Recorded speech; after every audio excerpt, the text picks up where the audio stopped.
አርዕስተ ዜና። በጭንቻ ከተማ ህብረተሰቡን በማሳተፍ መንገድ ለማስፋፋት እየተሰራ መሆኑ ተገለጸ። ባሪ ዞን በ126 ሄክታር መሬት ምርጥ የበቆሎ ዘር እየለማ መሆኑ ተገለጸ። 21 ሚሊዮን ኩንታል የአፈር ማዳበሪያ ወደ ሀገር ቤት እየተጓጓዘ እንደሚገኝ ተመለከተ።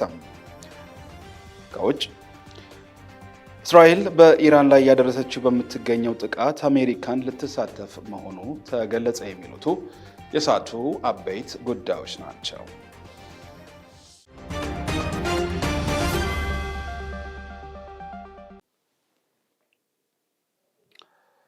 ሰላም ጤና ይስጥልን። የተወደዳችሁ ተመልካቾቻችን ከጋሞ ቴሌቪዥን ወደ እናንተ የሚደርሰው የሰዓቱ ዜና 42 ቀደም ሲል ባስተዋወቅኳችሁ አበይት ጉዳዮች ነው ተጀምሯል።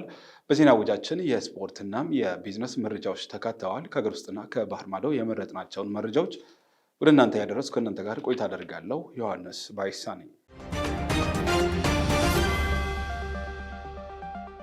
በጭንቻ ከተማ ህብረተሰቡን በማሳተፍ መንገድ ለማስፋፋት እየተሰራ መሆኑ ተገለጸ።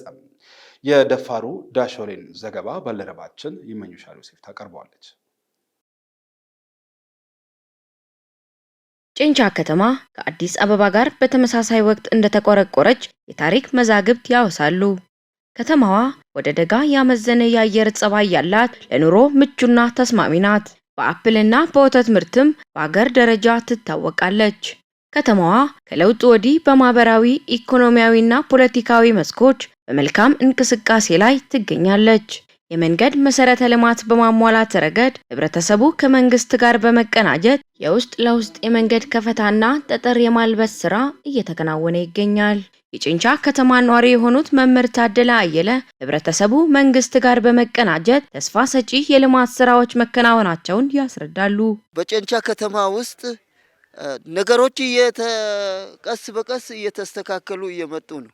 ማህበረሰቡ ይሄንን ተሳትፎ አድርጎ ጥሩ ነገር ለኛ እንድንሰራ አስተዋጽኦ መዋጮ አድርጎ ጉልበቱን ገንዘቡን ሁሉ ተሳትፎ አድርጎ ይሄንን ነገር አዲስ ነገር ለኛ አምጥቷል። መንግስትም ከማህበረሰቡ ጋር ተባብሮ ሻል ያለ ነገር ቢያመጣልን እጅግ እንወዳለን። ተስፋ የሚያስጥል ነገር ነው ይሄ አሁን እየተሰራ ያለው እና በዚህ ብንቀጥል በጣም እጅግ በጣም ደስ ብሎኛል።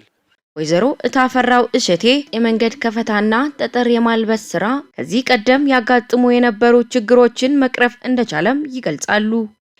ከዚህም በፊት መንገዱ ጭቃ በጭቃ ሆኖ ውጪ መውጣት፣ አሁን በናቅም እንኳን መውጣት አልችልም። በጃጅ እንኳን ሞተር እንኳን አይገባም፣ መሄድ አይችልም፣ መሻገር አይችልም። አሁን ደግሞ የተመሰገነ ይሁን ይሽከረከራል፣ ከወዲህ ይሄዳል።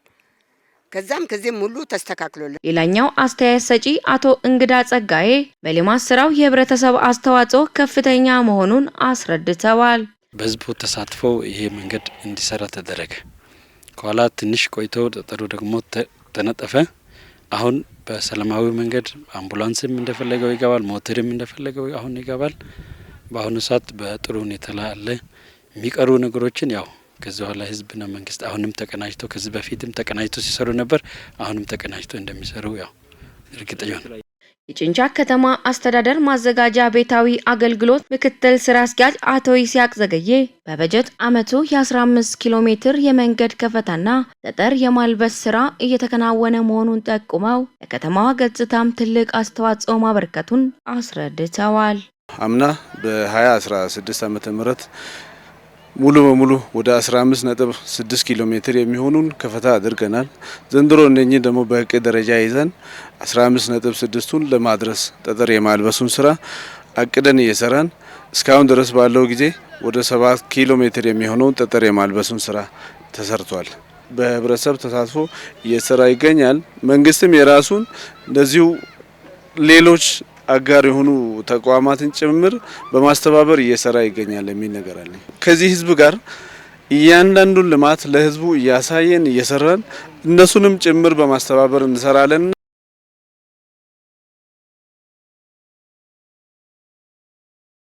በደቡብ ኢትዮጵያ ክልል አሪ ዞን በ126 ሄክታር መሬት ምርጥ የበቆሎ ዘር እየለማ መሆኑ ተገለጸ።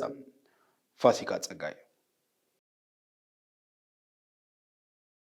የአሪዞን ግብርና መምሪያ ኃላፊ አቶ ጉራል ቂጅማልቅ ለጋሞ ቴሌቪዥን በሰጡት ማብራሪያ በዞኑ የግብርናውን ምርትና ምርታማነትን የሚያሳድጉ ውጤታማ ስራዎች እየተከናወኑ ነው። በአሪዞን በስፋት ከሚመረቱ ምርቶች መካከል በዋናነት ኮሮሪማ ምርትና ምርጥ ዘር አቅርቦት እንደሚገኝበት አስታውሰዋል።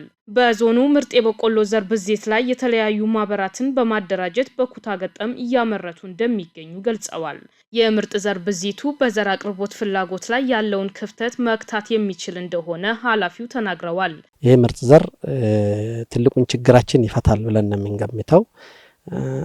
አብዛኛው መድረኮቻችን ከዞን ወደ ወረዳ ሲወርድ ከወረዳ ወደ ቀበሌ ሲወርድ በመግባባትና በመስማማት በጣም ሰው በተነሳሽነት ስለተነሳ የምርጥ ዘሩን ችግር ለመቅረፍ በፍቃደኝነት አርሶ አደሩም ማህበራትም እንደዚህ ተቋማት የመንግስት ተቋማትም ጭምር አሁን እዚህ ስንመጣ ዛሬ የሃይማኖት ተቋም ነው።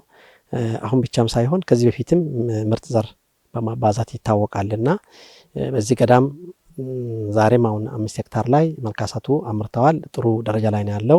በዞኑ በበልግ የምርት ወቅት ምርጥ የበቆሎ ዘር ብዜት በ150 ሄክታር መሬት ላይ ለመሸፈን እቅድ መያዙን ጠቁመው ከዚህም 4700 ኩንታል ምርት ለመሰብሰብ ታቅዷል ብለዋል። በዞኑ በስፋት ምርጥ የበቆሎ ዘር የሚመረተው በደቡብ አሪ ወረዳ እንደሆነም አስረድተዋል። የተሻለ ስራ ሰርተናል ብለን የምናስበው አምናና ከዚህ ፊት ከሞከርነው ከ100% በላይ ለውጥ አለ ማለት ይቻላልና ሰፊ ሄክታር ነው ያመረተን ያለ ነው። ስለዚህ ከእቅዳችን 100% ባይሆንም የተሻለ አፈጻጸም አለ ብዬ ነው ወስደው። የደቡብ አሪ ወረዳ ምክትል አስተዳዳሪና የግብርና ጽህፈት ቤት ኃላፊ አቶ አሸናፊ ዳይዳቃ እንደገለጹት በወረዳው በበልግ እርሻ ምርጥ የበቆሎ ዘር በ95 ሄክታር መሬት ላይ መልማቱን ገልጸዋል። አያይዘውም አርሶ አደሮች ከሌሎች አካባቢዎች ልምድ ልውውጥ እንዲያደርጉ ግንዛቤ በመፍጠርና ሙያዊ ድጋፍ ሲደረግ መቆየቱን አመላክተዋል። ከመጀመሪያው ጀምሮ ሙያዊ ድጋፍ ለአርሶ አደሩ ግንዛቤ ተሰጥተንላቸው የተሰራ ነው ያለው። በዋንነት ከመሬት ዝግጅት በወቅቱ እንዲታረስ ማድረግ፣ ተባይ አሰሳ እንዲያደርጉ፣ አረም ቁጥጥሮች እንዲደረጉ ይሄ በበቂ ሁኔታ ለአርሶ አደሩ ግንዛቤ ተሰጥቶ አሁን የተሰራ ነው ያለው ማለት ነው። ከወረዳው አርሶ አደሮች መካከል አቶ ጳውሎስ ጨነቀና አቶ ማቲዮስ አዘዘ መንግስት ባመቻቸላቸው 95 ሄክታር ምርጥ የበቆሎ ዘር ማልማታቸውን ተናግረዋል። በዘመናዊ የግብርና መሳሪያ በመታገዝ እያመረቱ እንደሚገኙም ነው አርሶ አደሮቹ የገለጹት። መንግስት ይሄንን እቅድ ወደዚህ አካባቢ ወደዚህ ቀበሌ ጨለጎድ በሚባለው አካባቢ ይሄ ምርጥ ዘር ብዜት BH 140 የሚባለው በቆሎ ምርጥ ዘር ብዜት እዚህ እንዲካሄድ በመፈቀዱ መንግስትን እጅግ በጣም ነው የምናመሰግነው። አሁን እንዲስና እኛ ፍሬ እንዳገኘን ነው የምናምነው። ዘር አግኝተናል የሚል ነገር ነው የውስጣችን ናፍቆት ያለው። ስለዚህ ይሄንን ምርጥ ዘር ብዜት ዘር አግኝተነው ለኛም ለተለያየ አካባቢ ለአገር አቀፍ ይሄ ምርጥ ዘር ብዜት ምርጥ ዘሩ እንደሚደርስ BH 140 እጥረት ነበር። ይሄን እጥረት እንቀርፋለን የሚል ነገር ነው።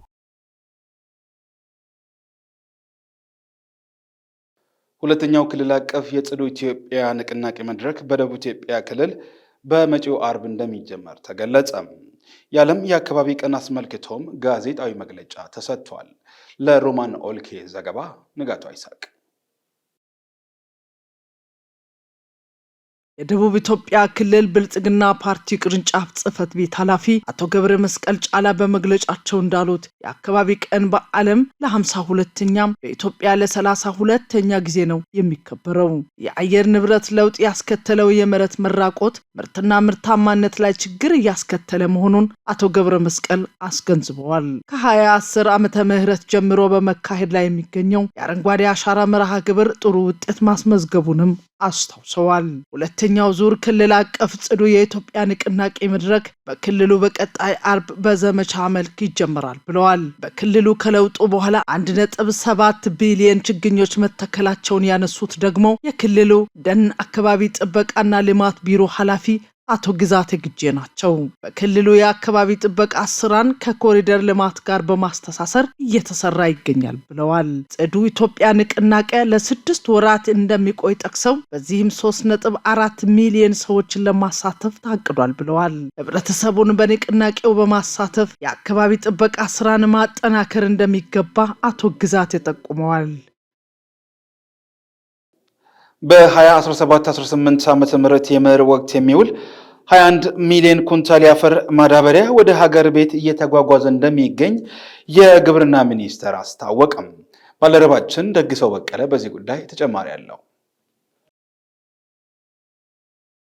በግብርና ሚኒስቴር የሰብል ልማት መሪ ስራ አስፈጻሚ አቶ ኢሳያስ ለማ እንዳስታወቁት በኢትዮጵያ የምግብ ሉዓላዊነትን ለማረጋገጥ የሚያስችል ስራ እየተከናወነ ነው ብለዋል። በመጪው መኸር እርሻ 20.4 ሚሊዮን ሄክታር በላይ መሬት በሰብል ለመሸፈን ከ659 ሚሊዮን ኩንታል በላይ ምርት ለመሰብሰብ መታቀዱን አመላክተዋል። በሀገሪቱ በበጋ መስኖ፣ በመኸር፣ በበልግና ሌሎች የሰብል ልማት አማራጮችን በማስፋት በግብርና ምርታማነት ላይ ተጨባጭ ውጤት እየተመዘገበ እንደሚገኝ ገልጸዋል። የኢትዮጵያ የምግብ ሉዓላዊነት ለማረጋገጥ በሚደረገው ጥረት የመሬት ዝግጅት፣ የአፈር ማዳበሪያና የምርጥ ዘር አቅርቦት ስርጭት አዎንታዊ ሚናም እየተጫወቱ መሆናቸውን አስረድተዋል። በተለይም ከቅርብ ዓመታት ወዲህ የእርሻ ዝግጅት ከመደረጉ ቀደም ብሎ የማዳበሪያ ግዢ መፈጸሙ አርሶ አደሩ በወቅቱ ግብዓት የሚያገኝበትን እድል እንደፈጠረ አንስተዋል። በተያዘው የ2017ና 18 በጀት ዓመት የመኸር ወቅትም የ21 ሚሊዮን ኩንታል የአፈር ማዳበሪያ ወደ ኢትዮጵያ እየተጓዘ ሲሆን በመሰረታዊ ማህበራት አማካኝነት ለአርሶ አደሩ እንደሚከፋፈል አስታውቋል። የ2016ና 17 ዓመተ ምህረት በጀት ዓመት የሰብል ምርታማነት እቅድ መነሻ በማድረግ የተሻለ የግብርና ልማት ለማከናወን የሚያስችል ዝግጅት እየተደረገ እንደሚገኝ ነው ያመላከቱት። የአርሶ አደሮችን የግብርና ልማት ተነሳሽነት በማሳደግ በ20.4 ሚሊዮን ሄክታር በላይ መሬት በሰብል ለመሸፈን ከ650 ሚሊዮን ኩንታል በላይ ምርት ለመሰብሰብ እቅድ መቀመጡን አብራርተዋል። የኢትዮጵያ ሜትሮሎጂ ኢንስቲትዩት በበኩሉም በመጪው ክረምት መደበኛና ከመደበኛ በላይ የዝናብ ስርጭት ይጠበቃል ብለዋል። ይህም ለአርሶ አደሩ የግብርና ልማት ስራ ከፍተኛ ጠቀሜታ እንደሚኖረው ኢንስቲትዩቱ ያመላከተው። ዘገባው የኢትዮጵያ ዜና አገልግሎት ነው። ተመልካቾቻችን የምትመለከቱት ከጋሞ ቴሌቪዥን ወደ እናንተ እየደረሰ የሚገኘው የሰዓቱ ዜና 42 ነው። ዜናዎቻችን አሁንም እንደቀጠሉ ነው። ከዚህ በማስከተል ከውጭ ወደምንመለከታቸው ጉዳዮች ይሻገራሉ።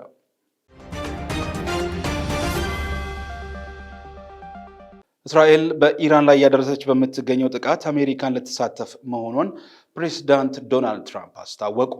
ባልደረባችን ሲራክ ሳለ የቢቢሲን ትንታኔ እንደሚከተለው ተመልክቶታል።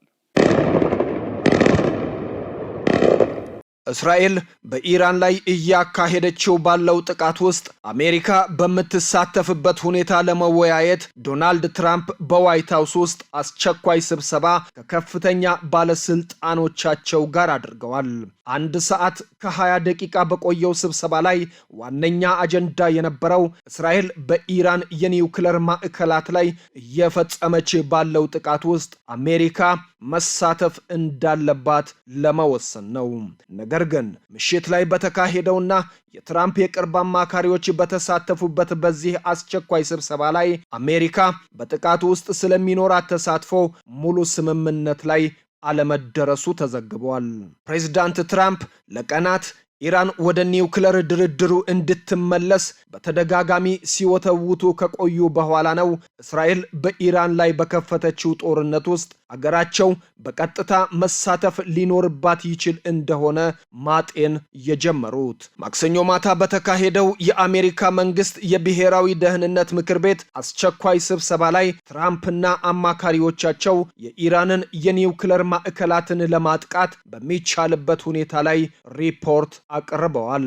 በዚህም ዋነኛ ኢላማ ሊሆን የሚችለው ከተራራ ስር ከመሬት በታች የሚገኘው ፎርዶ የተባለ የዩራኒየም ማበልጸጊያ መሆኑ ተነግሯል።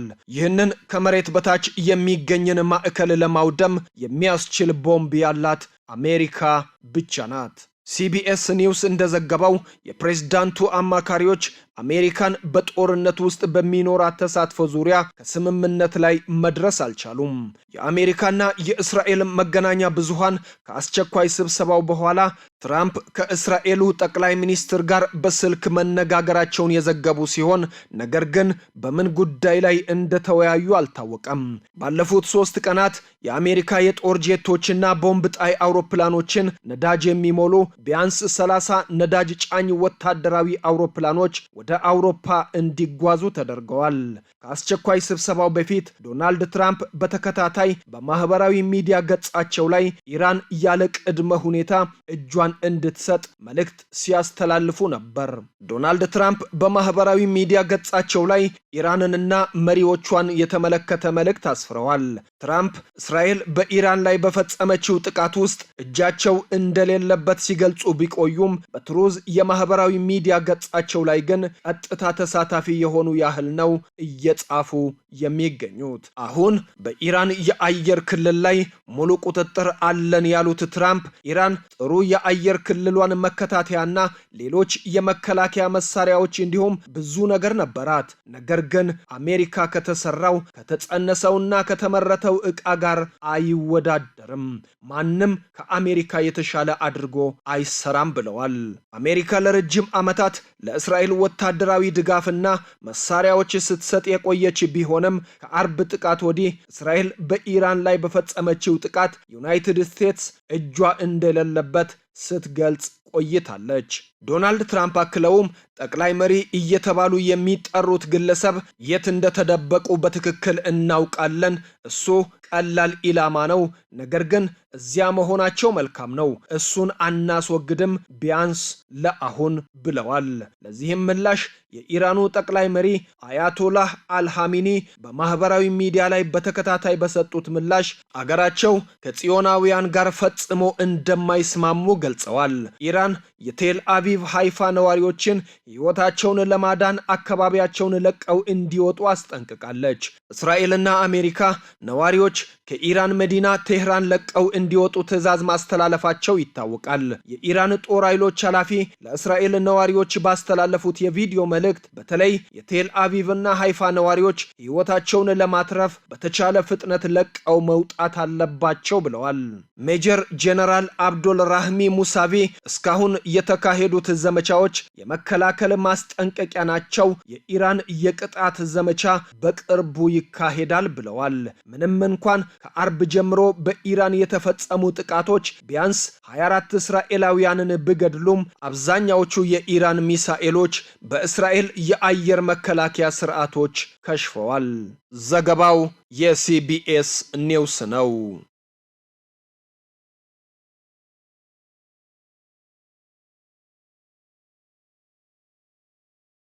ተመልካቾቻችን ከጋሞ ቴሌቪዥን ለሰዓቱ ወደ እናንተ ሲደርሱ የነበሩ ዜና 42ን ከማገባደዳችን አስቀድመን አርዕስተ ዜናዎቹን በድጋሚ እናስታውሳቸው። በጨንቻ ከተማ ህብረተሰቡን በማሳተፍ መንገድ ለማስፋፋት እየተሰራ መሆኑ ተገለጸ። በአሪ ዞን በ126 ሄክታር መሬት ምርጥ የበቆሎ ዘር እየለማ መሆኑ ተገለጸ። 1 ሚሊዮን ኩንታል የአፈር ማዳበሪያ ወደ ሀገር ቤት እየተጓዘ እንደሚገኝ ተመለከተ።